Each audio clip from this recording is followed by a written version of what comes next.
पडलं. महान त्यागी बाबा जोगदेवजी, तसेच माता भीमाई, माता जिजाई, माता सावित्रीबाई फुले, माता रमाई यांच्या चरणी त्रिवार वंदन करून मी आपल्या कार्यक्रमाला सुरुवात करते. तर प्रदीप प्रेक्षक खऱ्या गतीचे रसिक माय बाप हो, आज दिनांक 22 जानेवारी 2026 मौजा भिकार खेळा या गावी आमच्या दुय्यम खऱ्या गतीचं आयोजन केलेलं आहे. तरीही त्या आयोजकांचेच तसेच संयोजकांचे मी मनपूर्वक हार्दिक अभिनंदन करते की त्यांनी आम्हाला इथे बोलून कार्यक्रमाची संधी उपलब्ध करून दिली. एवढे बोलून मी माझ्या पार्टीचा अल्पशा परिचय देते. राष्ट्रीय आझाद कला पथक नया निशान, राष्ट्रीय आझाद कला पथक नया निशान, शाहिदा सुरमताई बारसाकडे, भाऊ दर्शनजी गजबे, आमचे बँजो मास्टर प्रकाशजी वाडके, आमचे ढोलक मास्टर कन्हैयाजी बावणे, आमचे नक्कलकार दलिराजजी रत्नापुरे साहेब चापले, आमचे सूर मास्टर रंगरावजी बोरकर, आमचे नर्तक अश्वजित आणि अक्षय, आमचे कोरस मास्टर सुप्रसादजी बारसागडे, मुक्काम कानपूर तहसील नागपूर जिल्हा चंद्रपूर.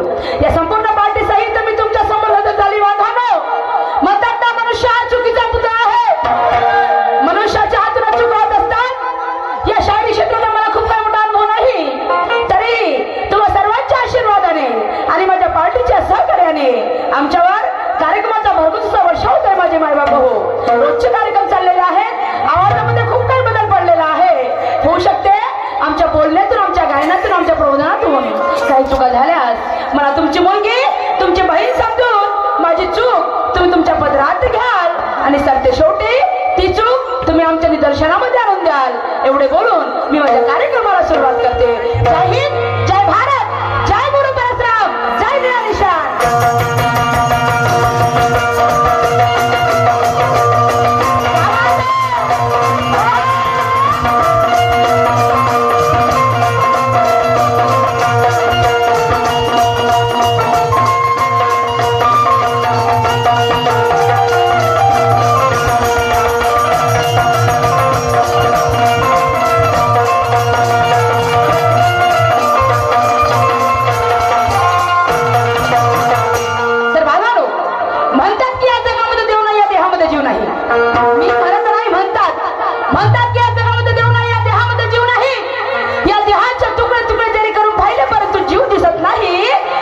नाही माझे माई बाप हो.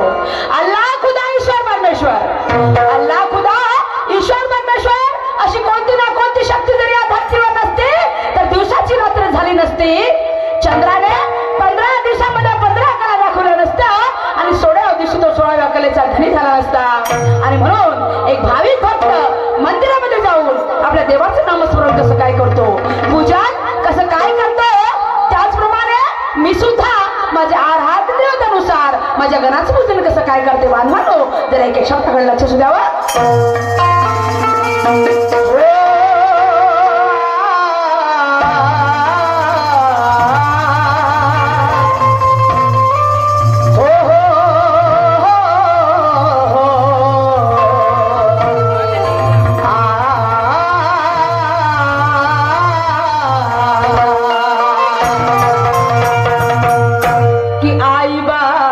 पुण्यवान तया पती हे माझे नमना आणि तेच माझे पहिले भगवान. वंदिते मी त्याला दुसरे सावे पंचप्राण. विश्व माझी जे सर्व उत्पन्न, हा देह झाला निर्माण. ज्ञानिवंत हा जीवानी आहे. बंधू भगिनी बसल्या ठाई, अवह्यांचीच बाप्पा खरी पुण्याई. तिथे मुचा तुझा कोणी नाही, सर्व आई बाप माझे. धन्य धन्य ही भारत माता आणि हिच्यावर रमला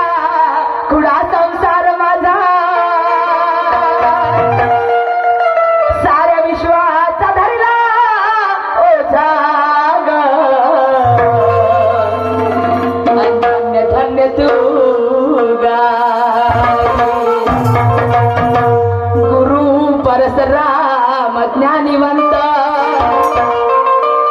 शाहीर सुरमाचे पुष्प सुगंध आणि सदा सो आशीर्वाद या कवी दर्शनावरी. तर बांधारो, हवा पाणी पृथ्वी अग्नी, हवा पाणी पृथ्वी अग्नी जर वेळा काळाने एकत्र झाली नसती तर या धरतीवर जीव जंतू सजीव बदल झाले नसते. आणि म्हणून या भारत देशाचं राष्ट्रगीत आहे जन गण मन अधिनायक जय है. या भारत देशाचं राष्ट्रगीत आहे जन गण मन अधिनायक जय है. जन म्हणजे लोक आणि गण म्हणजे समुदाय. जन म्हणजे लोक आणि गण म्हणजे समुदाय. त्याचं अभिकर्ता त्याचंच नाव आहे गण. आणि म्हणून माझे वस्ताद म्हणायचे की जप्पी तप्पी संन्यासी थकले, जप्पी तप्पी संन्यासी थकले, नखाच्या चुंबरी वळल्या, ज्याच्या जमिनी तगडल्या, ज्याचा अंतच लागला नाही, त्याचा विचार गण, तोच माझा गण. तुमच्या समोर सादर करते बांधवानो. जरा एक शब्दाकडे लक्ष द्यावं. एक फिल्म गीताची तर मी माझ्या गाण्यासाठी निवडलेली आहे आणि जरा ती गोड करून घ्यावी.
यांच्याकडून आमच्या या गणावरती आणि या गीतावरती 100 रुपये सपोर्ट आलेला आहे. BNYG पार्टी त्यांचे खूप आभार. धन्यवाद धन्यवाद. हो माझं भजन गीत काय म्हणते माझे बाबा. हो त्या शब्दाकडे लक्ष द्यावं. शुद्धशील भावनेने, शुद्धशील भावने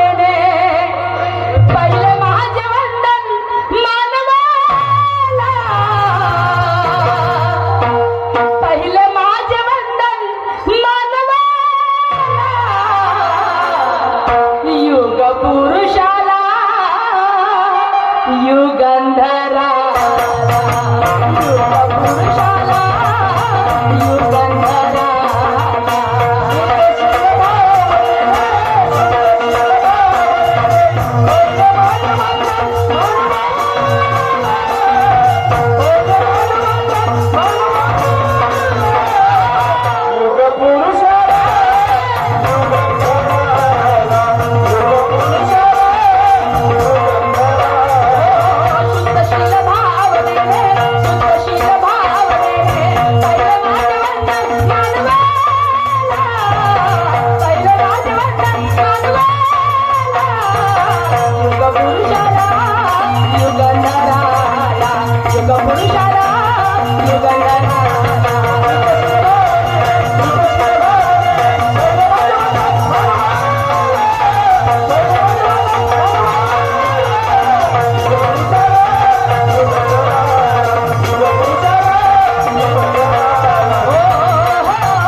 देवाची श्रद्धा करा, अंधश्रद्धा करू नका.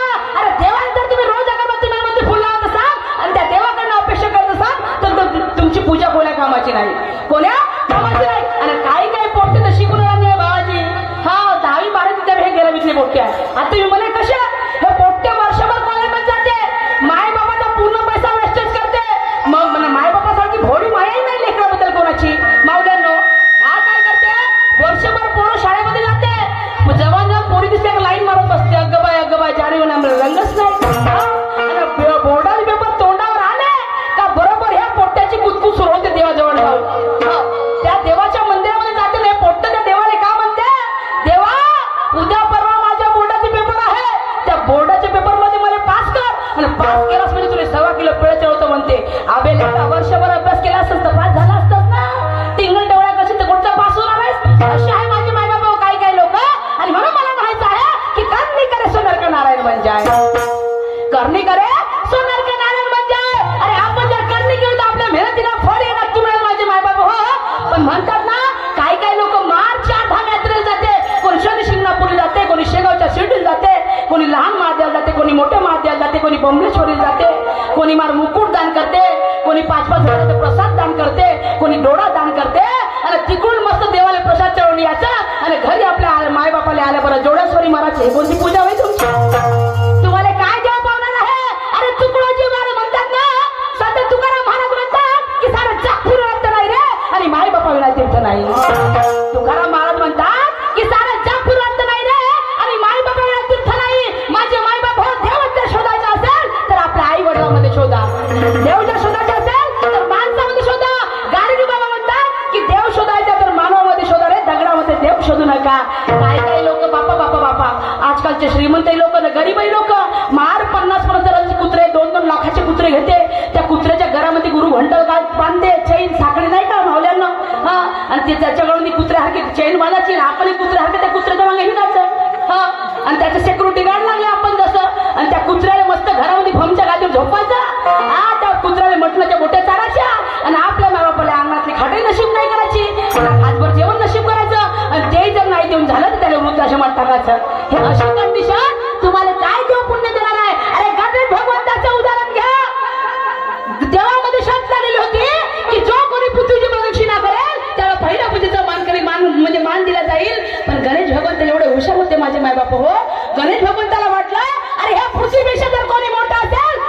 आई वडील आहेत. पृथ्वीपेक्षा जर कोणी मोठं असेल तर माझे आई वडील आहेत. गणेश भगवंतांनी पृथ्वीची प्रदक्षिणा न करता आपल्या आई वडिलांची प्रदक्षिणा केली आणि सगळ्यात पहिला पूजेचा मान त्या गणेश भगवंताला भेटलं. ते काय पागल होते का? पागल होते नाही तर आपण लोक बघला ते कुत्र्याच्या मागे फिरत फिरत बसतो. आणि म्हणून मला म्हणायचं माझे मायबाप हो, देवाची श्रद्धा करा, अंधश्रद्धा करू नका. देवाची मनामध्ये श्रद्धा असणं खूप गरजेचं आहे. कारण आपण जेव्हा श्रद्धा करतो ना तर मनाला कुठेतरी समाधान वाटते अगरबत्ती मेणबत्ती लावल्याने. पण तुम्ही जर देवाकडनं अपेक्षा करत असाल तर त्या अपेक्षा काही कामाच्या नाही. आम्ही जर म्हणू तर भगवंता आज म्हणजे रात्राचा पहिला पूजा आम्ही तुझीच केलेला, घराची पूजा तुझी करते आहो, हा रात्रभराचा कार्यक्रम तूच करून दे, आम्ही थकल्यासारखे झाले आहो, देव करून देईल का आमचा कार्यक्रम? करून देईल का मावल्यांनो? की आम्हालाच करावं लागेल. पण आमची श्रद्धा त्या भगवंताप्रती आहे आणि म्हणून त्या भगवंताच्या चरणी नतमस्तक होऊन आम्हाला काय म्हणायचं आहे जरा शब्दाकडे लक्ष द्यावं.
आपले प्राणपण लावले त्या तमाम थोर महापुरुषांचे आहे.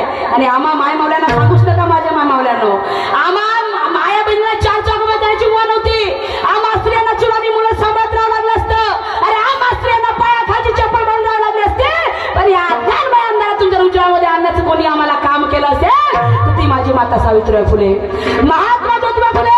आणि त्या सावित्रीबाई फुले जेव्हा स्त्रियांना शिक्षण शिकवायला जायचे तर गावातील लोक तिला दगड शेण विटा गोटे फेकून मारायचे. पण त्या माझ्या माय माऊलीने हार मानली नाही. का हार मानली नाही?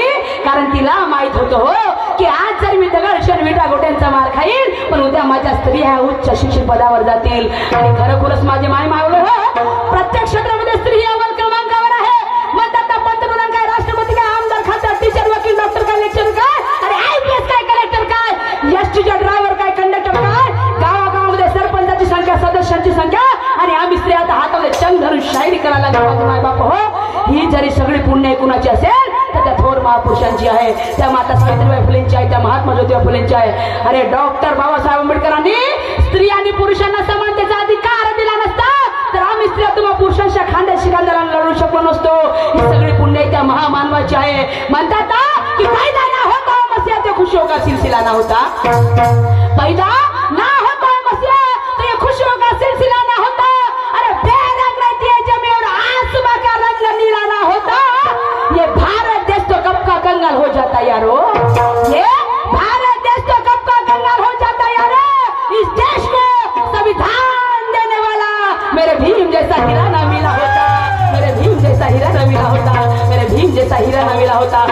माझे डॉक्टर बाबासाहेब आंबेडकर आहेत माझ्या माय मावल्यांनो.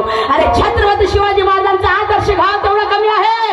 छत्रपती शिवाजी महाराजांच्या काळामध्ये आम्हा स्त्रियांना जर कोणी डोळा उचलून बघितला तर माझे छत्रपती शिवाजी महाराज त्यांचे डोळे करायचे आणि त्यांचे हात कलम करायचे. ते माझे छत्रपती शिवाजी महाराज होते. नाही तर आजकालचं शासन बघा हो, 3.5 वर्षाच्या मुलीवर 2 माणसं बलात्कार करतात. अरे 5 वर्षाच्या मुलीवर 8 माणसं बलात्कार करतात. आजकालचं शासन डोळे लावून आहे. त्यांना फक्त 20 वर्षाची 30 वर्षाची सजा होते. नंतर ते माणसं पुन्हा घरी या, पुन्हा तुम्ही तसेच काळे धंदे करा. कायमच्या स्त्रिया शेप राहणार आहेत हो. कायमच्या स्त्रियांना इज्जत भेटणार आहे. कायम त्यांच्या स्त्रियांना मान सन्मान मिळणार आहे. माझ्या मावलांनो म्हणायचं आहे, माझ्या छत्रपती शिवाजी महाराजांचा आदर्श खूप मोठा होता. अरे एकदा जातीमध्ये दंगल सुरू होता. कोणामध्ये? हिंदू आणि मुस्लिम मध्ये. एकदा जातीमध्ये दंगल सुरू होता. मुस्लिम समाजाच्या बाईच्या मग काही गुंड प्रवृत्तीचे लोक लागले होते. तिला वाटलं मला माझा जीव वाचवायचा, मी जाऊ तर कुठे जाऊ. रस्त्यात तिला एक घर भेटलं. ती बाई धावत त्या घराकडे गेली. त्या घराच्या खिडकीतून बघितलं आणि त्या घरात ती एंट्री मारली. जेव्हा सकाळ निघाली त्या घरामध्ये फक्त एकच मुलगा होता आणि ही बाई सुद्धा एकटीच होती. सकाळ निघाल्यावर ती बाई म्हणजे तो मुलगा त्या बाईला प्रश्न विचारायला लागला, म्हणजे ताई अगं जातीमध्ये दंगल सुरू आहे हिंदू आणि मुस्लिम मध्ये. तू म्हणे मुस्लिम समाजाची बाई, मी हिंदू समाजाचा मुलगा. अगं तू माझ्या घरी कशी आली का म्हणे. बरं आली तर आली, या घरात मी एकटाच मुलगा तरुण आहे. तू सुद्धा तरुण बाई होतीस, तुला भीती वाटली नाही का म्हणे की हा मुलगा माझ्यावर बळजबरी करेल, मला काही म्हणेल. ती बाई त्या मुलाला म्हणायला बसली, म्हणे दादा अरे जेव्हा माझ्याकडे काही गुंड प्रवृत्तीचे लोक लागले माझ्या मागे, मला रस्त्यात तुझं घर दिसलं ना, तुझ्या घराच्या शेजारी आलो, तुझ्या घराजवळ येताच तुझ्या घराच्या खिडकीतून बघितलं तर तुझ्या घराच्या भिंतीवर मला छत्रपती शिवाजी महाराजांचा फोटो दिसला. तुझ्या घराच्या भिंतीवर मला छत्रपती शिवाजी महाराजांचा फोटो दिसला दादा. आणि मी तुझ्या घरामध्ये आलो रे म्हणे, कारण मला एवढा माहित होतं म्हणे की ज्या घराच्या भिंतीवर छत्रपती शिवाजी महाराजांचा फोटो लागलेला आहे त्या घरातील मुलगा परस्त्रीकडे वाईट नजरेने बघणार नाही. तिला आपली बहीण म्हणून समजेल आणि आपली बहीण म्हणून तिला तिच्या घरी रवाना करेल. ते माझे छत्रपती शिवाजी महाराज होते. नाही तर आजकालचे पोट्टे बापा बापा बापा बापा हो हो हो हो, ह्या लंब्या दाड्या, ह्या काकड्या मिश्या, जस का स्वतःला छत्रपती शिवाजी महाराज समजून घेते. हा, आणि रस्त्याने जर एखादी बहीण, एखादी मुलगी जर अडचणीमध्ये असेल, एखादी बाई जर अडचणीमध्ये असेल, ते मुलं तिला मदत करत नाही. पोट्टे आपल्या खिशातले मोबाईल काढते आणि त्या पोरीचे व्हिडिओ बनवते आणि मारते, व्हिडिओ व्हायरल बनवते, बुक करते. हे असे आजकालचे पोट्टे. आणि म्हणून म्हणायचं आहे, सुनो मेरे दोस्तों जय जयकार मत करना ज्यादा. सुनो मेरे दोस्तों जय जयकार मत करना ज्यादा. अरे जय भवानी का नारा लगाने का करते हो तुम वायदा. शिवाजी के विचार नहीं है दिल में, शिवाजी के विचार नहीं है दिल में, तो उनकी दाढ़ी मूछ रखने से क्या फायदा. उनकी दाढ़ी मूछ रखने से क्या फायदा. उनकी दाढ़ी मूछ रखने से क्या फायदा. म्हणायचं आहे डॉक्टर बाबासाहेब आंबेडकर म्हणायचे की मला डोक्यावर घेऊ नका रे, मला डोक्यात घ्या. महापुरुषांचे विचार डोक्यात घ्या, डोक्यात घ्या, डोक्यावर घेऊ नका, डोक्यात घेऊन नाचू नका. आणि नाचता तर नाचता केव्हा नाचता. 19 फेब्रुवारी आली की छत्रपती शिवाजी महाराजांची जयंती आली का बाबा एक पाव डटावर शामराव होता. बापा बापा आम्ही छत्रपती शिवाजीचे मावडे. 14 एप्रिल आली का आम्ही बाबासाहेबाचे लेकरं आणि मग कोटी गेले 12 महिने. म्हणून म्हणायचं आहे महापुरुषांचे विचार आपल्या अंगी करा, त्यांना डोक्यात घ्या, त्यांना डोक्यावर घेऊन नाचू नका. आणि म्हणून त्या महापुरुषांच्या चरणी नतमस्तक होऊन मला काय म्हणायचं आहे स्वतःकडे लक्ष द्यावा. केले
इल्मे पार्टीचे संचालक कुणाल रघुनाथ इल्मे यांच्याकडून 50 रुपये आणि तमाशाचे ठेकेदार साहेब किशोरजी इल्मे यांच्याकडून 50 रुपये सप्र मिळालेला आहे. मी आणि माझी पार्टी त्यांचे खूप खूप आभारी, धन्यवाद. तर म्हणायचं माझे मायबाप हो, या ठिकाणी दुय्यम खड्या गमतीचं आयोजन केलेलं आहे. या स्टेजवरती मला वाटतं माझा 3रा वर्ष. तुमच्या आयोजकांचे मी आभार मानते की ते आम्हाला इथे 3ऱ्यांदा बोलून कार्यक्रमाची संधी उपलब्ध करून दिली. तर आमच्या जोडीला लाभलेले महाराष्ट्राचे सुप्रसिद्ध ख्यातनाम शाहीर, कलंगी शाखेचे चमकते सितारे, कमी वयात जास्त तरक्की आणि छोटा पॅकेट बडा धमाका, एवढसा स्फोट आहे. पाहिलं असेल सगळ्यांना. 25 वर्षाचा आहे, अजून लग्न बी व्हायचं आहे त्याचं. हा, तर एवढ्या म्हणजे पण पुऱ्या शाहिराने अजगरासारखा गिळून टाकलं एकट्या शाहिरानं. रोजचे कार्यक्रम सूरज नवघरे सूरज नवघरे सूरज नवघरे, बस चंद्याचा म्हणजे चंदाचा उजेड दिसत नाही, सूरज दिसते रोज रोज रोज रोज तपणच निघते नाही का. तर शाहीर सूरज नवघरे यांच्याशी माझा दुय्यमचा सामना माझे मायबाप हो. तर पहिल्या नावाच्या मानकरी शाहीर सूरज नवघरे होते. यांनी माझ्यावरती प्रश्नाची मांडणी केली, खूप सुंदर प्रश्नाची मांडणी केली. प्रश्नाची मांडणी म्हणजे त्यांनी मला वाटतं 4 ओळी काहीतरी विचारलेले आहे की दळण दळणारी माहेरी गेली काय पुण्याची दुधात पोटात आणि पाहुणे घरी जेवायला बसल्याने गहू पिकत आहेत शेतात. ह्या 4 ओळी आहेत. मन एक मन आहे. तर शाहीर साहेबांनी म्हणे, शाहीर साहेबांचं म्हणणं आहे की त्या म्हणजे वाक्यप्रचार म्हणजे जे त्यांनी विचारलेलं म्हण त्याचा अर्थ मला स्पष्ट करून सांगा. तर दळण दळणारी माहेरी गेली म्हणजे शाहीर सूरजजी नवघरे, आपण जिथे कुठे असाल माझा प्रश्न म्हणजे तुमच्या प्रश्नाचं उत्तर लक्ष देणं ऐकावं. दळण दळणारी माहेरी गेली म्हणजे संत जनाबाईची, जनाबाई ओव्या गायची, जात्यावर दळून ओव्या गायची. हा, विठ्ठलाची ओव्या गायची. खूप सुंदर ती विठ्ठलाची भक्त होती आणि खूप म्हणजे मानायची विठ्ठलाला. तर दळण दळणारी माहेर गेली म्हणजे संत जनाबाई जी माहेराला गेली. आपलं तिचं माहेर कोणतं? तिचं माहेर आहे गंगाखेड. तिचं माहेर आहे गंगाखेड आणि गहू म्हणजे पाय पोळ्या शिजत आहेत पोटात. म्हणजे संत जनाबाईच्या घरी जेवायला कोण बसले? संतच बसतील. संतांच्या घरी संत. मूर्खाच्या पंक्तीत मूर्खच बसले ना, चांगल्याच्या पंक्तीत चांगलं बसले. का बरोबर आहे ना का? हा, सज्ज म्हणजे म्हणतात ना की पंगत चुकली तरी चालेल पण संगत चुकता का मान आहे. म्हणून मूर्खाच्या पंक्तीनं मूर्ख बसतील म्हणून संतांच्या घरी संतच बसले जेवायला. तर शाहीर सूरजजी नवघरे ती संत जनाबाई होती, तिच्या घरी संत जेवायला बसले आणि पोळ्या कोणत्या शिजत होत्या? तर पोळ्या होत्या ज्ञानाच्या. संतांच्या घरी ज्ञानाचा लग्न राहणार नाही. तर पोळ्या होत्या ज्ञानाच्या आणि गहू पिकत आहे शेतात. हा, तर गहू पिकत आहे शेतात म्हणजे काय? भावरूपी शेत आणि त्याच्यामध्ये भक्तीचे गहू पिकत होते. भावरूपी शेत आणि त्याच्यामध्ये भक्तीचे अंकुर निघत होते. हे तुमच्या प्रश्नाचं उत्तर. हे तुमच्या प्रश्नाचं उत्तर. पण माझं तुमच्यावरती असा एकदम छोटासा प्रश्न आहे. नो झगझग नो बगबगवाला काम आहे. आता तुम्ही म्हणाल कसं? तर शाहीर साहेब हिंदू संस्कृतीनुसार बघा, हिंदू संस्कृतीनुसार स्वर्ग कशाला म्हणतात? की जो पाप करेल त्याला नरकात जागा भेटते आणि जो पुण्य करते त्याला स्वर्गात जागा मिळते, हिंदू संस्कृतीनुसार. पण एका इतिहासकाराने इतिहासामध्ये लिहून ठेवलेलं आहे की स्वर्ग म्हणजे काय. शाहीर साहेब एका इतिहासकारानं इतिहासामध्ये लिहून ठेवलेलं आहे स्वर्ग कशाला म्हणतात. तर मला इतिहासानुसार आजच्या पद्धतीने ऐतिहासिक पद्धतीने स्वर्ग म्हणजे काय, स्वर्ग कशाला म्हणतात हे तुम्हाला तुमच्या राऊंडमध्ये समजावून सांगायचं आहे. एका वाक्यात उत्तरे द्या बस, जास्त मचमच नाही. म्हणून काय म्हणायचं आहे का? दिलीपजी रांजेवार यांच्याकडून 50 रुपये सप्रेमेंट आहे. या बाजूचा आहे का हे मला? दिलीप रांजेवार ना. हा, प्रशांत भाऊ डोंगरे सरपंच साहेब ग्रामपंचायत कार्यालय भिकारखेडा यांच्याकडून 100 रुपये सप्रेमेंट आहे. पार्टी आभारी आहे. मागचे आहे का? दोन्ही बाजूच आहे का? अच्छा. श्री ज्ञानीरामजी इल्मे सरपंच साहेब ग्रामपंचायत कार्यालय भिकारखेडा यांच्याकडून सुद्धा 50 रुपये सप्रेमेंट. आसारामजी लांजेवार हिरवी मिरची व्यापारी सकाळी 2-2 किलो देजा आमच्या डान्सर राहिले यांच्याकडून सुद्धा 100 रुपये सप्रेमेंट आहे. पार्टी आभारी आहे. रतनजी रामटेके सर कल्याण मुंबई यांच्याकडून डॉक्टर बाबासाहेब यांच्या गीताला 100 रुपये सप्रेमेंट. ते व्हायचं जाऊ नंतर यांच्याकडून सुद्धा 100 रुपये सप्रेमेंट. पार्टी आभारी आहे. आणि जयदेवजी इल्मे यांच्याकडून 50 रुपये सप्रेमेंट. ज्ञानीराम इल्मे सरपंच साहेब ग्रामपंचायत भिकारखेडा यांच्याकडून 50 रुपये सप्रेमेंट. पार्टी आभारी आहे. ठीक आहे, धन्यवाद. चला, आणि म्हणून काय म्हणायचं आहे?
दिली माझे मायबाप असे भरपूर लोक आहेत की ज्यांनी मला या क्षेत्रामध्ये मदत केलेली आहे त्या सगळ्या गुरुतुल्यांच्या आणि माझ्या गुरूंच्या चरणी नतमस्तक म्हणायचं आहे.